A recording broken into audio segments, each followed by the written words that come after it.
Welcome back to some new malicious compliance stories, where people comply to the letter but not the spirit of a request. I hope you had a great day.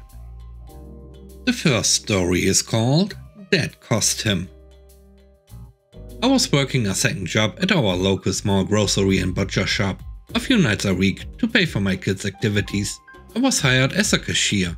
The person that did the end-of-day butcher shop cleanup and sanitizing quit. So instead of hiring someone for cleanup, the owners decided that the cashiers could just do it between customers. The owner sat in their office, watching TV, doing nothing. When a customer came in, the doorbell would ring, they would bust the phone in the butcher area for the cashier to come to check them out. When I came in for my shift at 6 PM and was told about the new setup, I told them no. I was not hired to clean up the butcher area, I was hired to run the register and stock shelves. The owner then said I would clean the butcher shop or I could consider myself fired, and they walked away. I said fine, grabbed my things and left. Apparently the owner thought I had given in and was in doing the cleaning. So they bust the butcher area when customers came in for about 2 hours before someone told them no one was coming to check them out. The store liquor area, cigarettes and scratchers got emptied out. It was 7:30 and I got a screaming phone call from the owner about how he was calling the police and I was going to get arrested. Yeah, right. The owner did call the police. The owner stated he wanted me arrested as an accomplice to the thefts because I had left. The cops asked me to come to the store, which I did. And I explained that the owner had fired me, so I went home and the CCTV would prove that fact. The tape was reviewed, and plain as day, the owner said I was fired. I estimate they lost about 30k. The next story is called Break Times. Back in 2021, I was working from home with a team of about 20 people in my department. To summarize, our job was to monitor credit cards. We worked pretty independently and efficiently, so the company, to award this, literally promoted the entire department and tripled our pay. And with this, they emphasized that we should be more independent, take more responsibility and all that. And everyone was super okay with it. But then, 6 months later, there was a change in management. The manager took a job at another bank, and our supervisor was fired for doing the deed on company grounds. The new manager was pretty competent. As far as I know, she's still in the position. The problem was the new supervisor for our department, aka the best friend of the new manager. Came into the job knowing absolutely zero about what we did and immediately wanted to demand results. But then again, he knew nothing about what we did, so he would demand results in the wrong places. Always asking for overtime, even when we didn't need it, complaining about how we didn't use formal language on the group chat and so on. One relevant thing he learned in his first week is that I was supposed to take his job before he came along. My old supervisor was training me to take his job because he was about to leave anyway. And everyone on my team came to me when they needed something, be it helping with a demand or advice on something work related. And he was quick to remind me of that, as he asked me to hop on a call with him and reminded me that he was the boss. He told me if anyone asked me for something to tell them to go to him. I said okay. This backfired very quickly, since he didn't know anything about what we did. He didn't know how to help all the people coming to him. After a few days, they stopped asking him, since he could never help, and came back to me again. Then again, he told me to hop on a call with him. His new strategy was that whenever someone asked him something, he would then ask me, so he could tell them. Again, I said okay. After a few months of this, our production was at the lowest it had been in 3 years. But he was happy, since everyone was going to him and getting, albeit longer responses. So he had to look somewhere else to cause intrigue. He started to bicker when people took their breaks. Our job was 8 hours a day, with 3 breaks. 2 10-minute breaks and an hour break. Everyone had their time to go to these breaks, but since it didn't impact our jobs in the slightest, everyone just went when it was most convenient for them. All my colleagues started complaining to me that they were working so hard for this until it came my time. He went on a 10-minute rant on why I shouldn't take my 1-hour break 30 minutes before I was supposed to. I told him it was because I went to a bakery close to my house every day because I was tired to make dinner. I had to take my break 30 minutes early, otherwise it would be closed.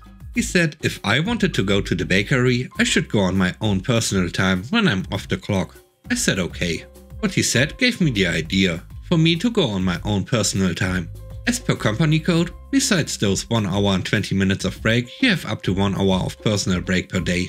You can take this whenever you need it, for whatever personal reason. I told my colleagues about this, and every day, 1 hour before my 1 hour break, I would take 1 hour of personal break to go to the bakery and buy my lunch. My colleagues would do similar things that they needed to do during the time they were used to take their breaks. Well, 2 months later, the entire department was terminated, since we weren't bringing enough revenue to the company.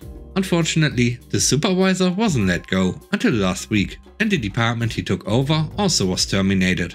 And another disclaimer to anyone worried that about 20 people lost their jobs.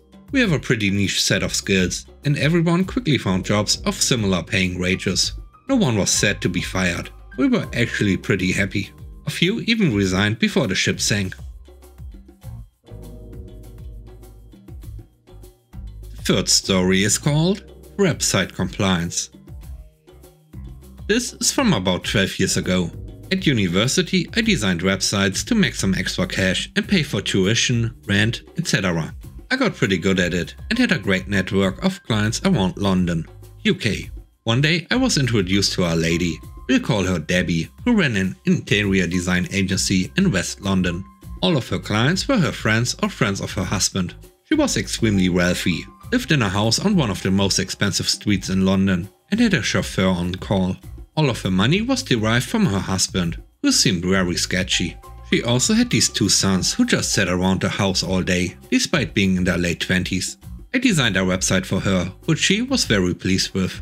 Her exact brief was, "I want this website to show the best interior design service in London." I quoted the price, she agreed, and I billed it. But then, when it came time to pay, she suddenly started complaining that the website wasn't quite right, despite being live and generating lots more traffic than before. She refused to pay and stopped answering my calls. What she didn't realize was that I owned the domain name and could legally do whatever I wanted with it, so I redirected it to her closest competitor, a nearby interior design agency run by a rival of hers she hated. Within 6 hours I got a phone call from her, going ballistic that her website was broken and that it had to be fixed ASAP. I explained that I couldn't really do anything, but vaguely suggested that if she stumped up some cash, then maybe I could do something. I won't repeat the name she called me, but the next morning my account was credited with the money. I never bothered to change the domain back and blocked her number after that. The site is still live to this day.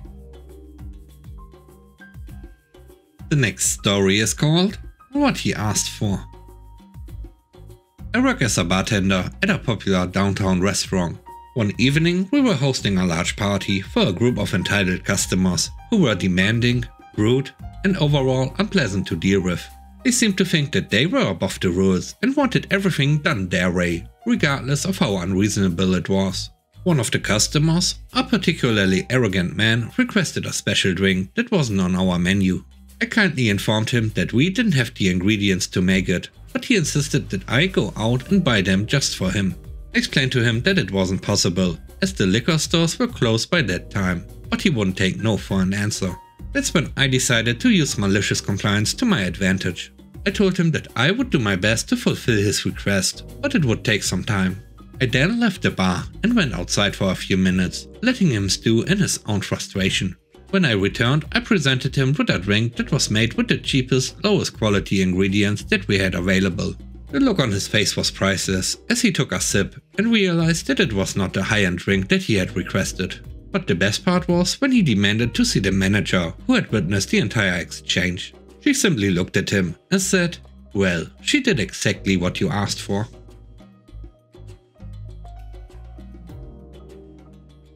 The last story is called Responsible for Everyone.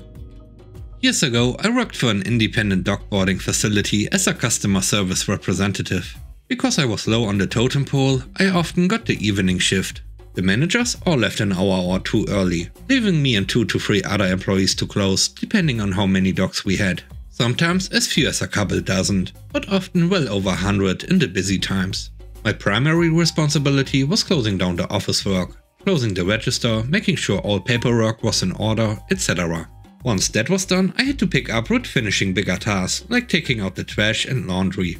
But the actual animal care was supposed to be the other employees' job. If they needed help with things like cleaning cages, dishes or non-animal handling things, I was happy to do so. They just needed to tell me. They knew what needed to be done, and if they didn't tell me, I did the other tasks and had no reason to think they hadn't finished their tasks. Also, the managers were always on our rears to finish up and clock out by 9:15. Barely doable with the stuff they gave us when we had 30 dogs. Something we were as unhappy about as the managers were. One very busy night, this one guy, Michael, was in charge of the small dog room. Because it's indoors rather than a big building with runs, it could only hold about 15 dogs and does take a lot less time than the big main building. The person in the small dog room was expected to finish that room and then go out and finish with the rest of the dogs. By the time I was done with my office work, Michael was up at the big building with our coworker. I asked whether there was anything they needed help with, or whether I could focus on the trash and laundry and making sure doors were locked. Michael said everything was done in the dog room and there were no problems, so I moved on with my job. About 15 minutes later, it was already 9:45, we were done and left. The next morning I get called into the small dog room and my manager angrily gestures at the sink. There are 4 or 5 dog bowls sitting there that hadn't been cleaned and put away. She asked me why they weren't done. I pointed out that the small dog room was Michael's responsibility and he had told me he'd done everything. She said it was the responsibility of everyone to make sure every task was done before we left, no matter who had been officially in charge of the task. I apologized. Figured in my head that I was getting a verbal warning because it was only 4 or 5 boards that had been forgotten and were easily fixed, so it would be something I would make a note of for the future. Instead, all of us got an official mark on our records. Cue Malicious Compliance.